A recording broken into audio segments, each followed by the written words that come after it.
Muslim and faith YouTube channel کے ساتھ محمد وقاص اتاری۔ ایک دفعہ کا ذکر ہے کہ ایک شاہی باز محل سے اڑ گیا اور پڑوس میں ایک بوڑھی عورت کے گھر پہنچ گیا۔ بڑھیا نے اس باز کو پکڑ لیا۔ بڑھیا نے جب اس کے لمبے لمبے ناخن اور بڑے بڑے پر دیکھے تو اسے باز پر بہت ترس آیا۔ اس نے دل میں سوچا کہ اس بیچارے غریب کی آج تک کسی نے خیر گیری نہیں کی، یہاں تک کہ اس کے ناخن اور پر بڑے ہو گئے۔ چنانچہ باز پر رحم کھاتے ہوئے اس نے کینچی لی اور اس نے اس کے بڑے بڑے ناخنوں کو اور اس کے بڑے بڑے پروں کو کاٹ دیا، اور ساتھ میں کہا کہ افسوس کہ تو کس نااہل کے یہاں پڑا تھا جس نے تجھے یتیم کی طرح بنا رکھا تھا۔ مولانا روم رحمۃ اللہ تعالی علیہ فرماتے ہیں کہ جاہل اور نادان کی محبت اسی طرح کی ہوتی ہے، کیونکہ باز کے ناخن اور پر ہی تو اس کے کمالات تھے جن سے وہ شکار کرتا ہے، اسی وجہ سے وہ باز کہلاتا تھا، اور اس نادان عورت کو وہی کمالات عیب نظر آئے اور باز کو اس ظالمہ نے بالکل ہی بیکار کر دیا اور کبوتر کی طرح بنا ڈالا۔ ایک دن بادشاہ باز کو تلاش کرتے کرتے اس عورت کے گھر آ پہنچا اور اچانک اپنے باز کو اس حال میں دیکھ کر رونے لگا، اور وہ باز اپنے پروں کو بادشاہ کے ہاتھ پر ملتا تھا اور زبان حال سے کہہ رہا تھا کہ میں نے آپ سے علیحدگی کا انجام دیکھ لیا اور اپنی بڑی غلطی کا مزہ چکھ لیا۔ زبان حال سے باز نے پھر کہا کہ اے بادشاہ، میں شرمندہ ہوں اور توبہ کرتا ہوں اور نیا عہد و پیمان کرتا ہوں۔ مولانا روم رحمۃ اللہ تعالی علیہ اس واقعے سے نصیحت فرماتے ہیں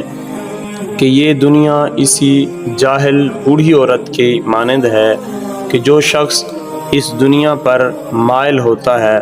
وہ بھی اسی طرح ذلیل اور رسوا ہوتا ہے اور نجی اور بے وقوف ہے۔ اسی کے ساتھ آگے مزید فرماتے ہیں، جو شخص کسی جاہل سے دوستی کرتا ہے اس کا وہی حشر اور انجام ہوتا ہے جو اس شاہی باز کا اس بوڑھی نادان عورت کے ہاتھوں ہوا۔ بعض نادان اسی طرح خادم اسلام ہونے کے دعوے دار ہوتے ہیں اور اپنی جہالت اور نادانی سے اسلام کو اپنے نظریات احمقانہ کے تابع کر کے اس کی حقیقی صورت کو مٹا رہے ہوتے ہیں، اور عموماً یہ وہی لوگ ہیں جو اپنے ذاتی مطالعے سے اہل قلم بن بیٹھے اور کسی کامل استاد سے دین کو نہیں سیکھا ہوتا۔ ایسے لوگوں کی تصنیف یعنی لکھی ہوئی کتابوں کے مطالعے سے احتیاط واجب ہے۔ مسلم شریف میں ہے، ان ھذا العلم دین فانظروا عن من تأخذون دینی کا، اور آگے ہے والاسناد من الدین، جس شخص سے دین سیکھو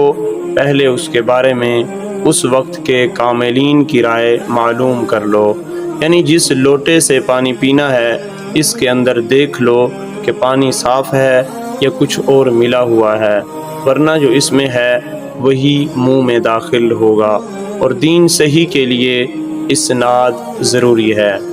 فرمایا اس واقعے سے مولانا روم رحمۃ اللہ علیہ ہمیں بہت اہم نصیحت فرمانا چاہتے ہیں، جس پر عمل کر کے ہم دور حاضر کے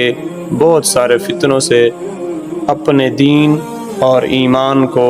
بچا سکتے ہیں۔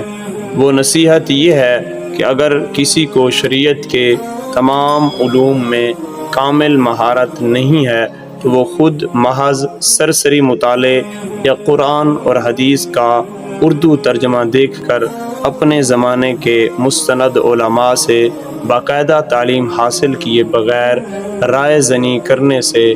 بچے، احتراز کرے،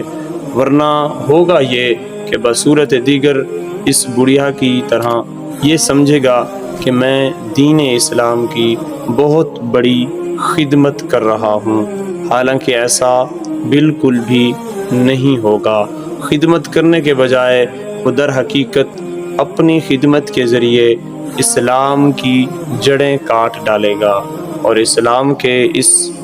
احکام کو شاہی باز کی طرح، جن کی بنیاد پر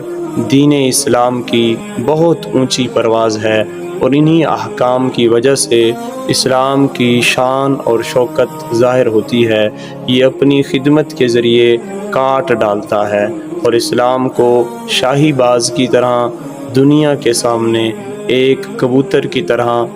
بنا کر پیش کرتا ہے۔ اور یہ نوبت عموماً اس وقت پیش آتی ہے جب بندہ ساری زندگی دنیاوی محکموں میں ملازمت کرتا رہے، مثلاً ڈاکٹر ہوتا ہے یا پھر کسی تعلیمی ادارے میں پروفیسر ہوتا ہے یا فوج میں اعلیٰ عہدے پر فائز رہ چکا ہوتا ہے۔ اب اپنے محکموں سے ریٹائرمنٹ کے بعد دین اسلام کی خدمت اور اپنی ساری زندگی کی کوتاہیوں کی تلافی کا جذبہ پیدا ہوتا ہے، تو اب ہر کوئی مجتہد بن کر قرآن مجید، حدیث کی کتابوں کا ترجمہ دیکھ کر بڑے بڑے ائمہ دین، بزرگان دین کی تعلیمات کے برعکس اپنی رائے پیش کرتا ہے۔ چنانچہ رسول اللہ صلی اللہ علیہ وسلم کے فرمان کے مطابق یہ خود بھی گمراہ ہوتا ہے اور دوسروں کو بھی گمراہ کرتا ہے۔ خدارا ایسے لوگ سوچیں کہ کہیں ایسا نہ ہو کہ ہم خدمت کے بجائے الٹا دین اسلام کو نقصان پہنچا بیٹھیں۔ دیکھیے، جہاد اور پردہ اور سود کی حرمت،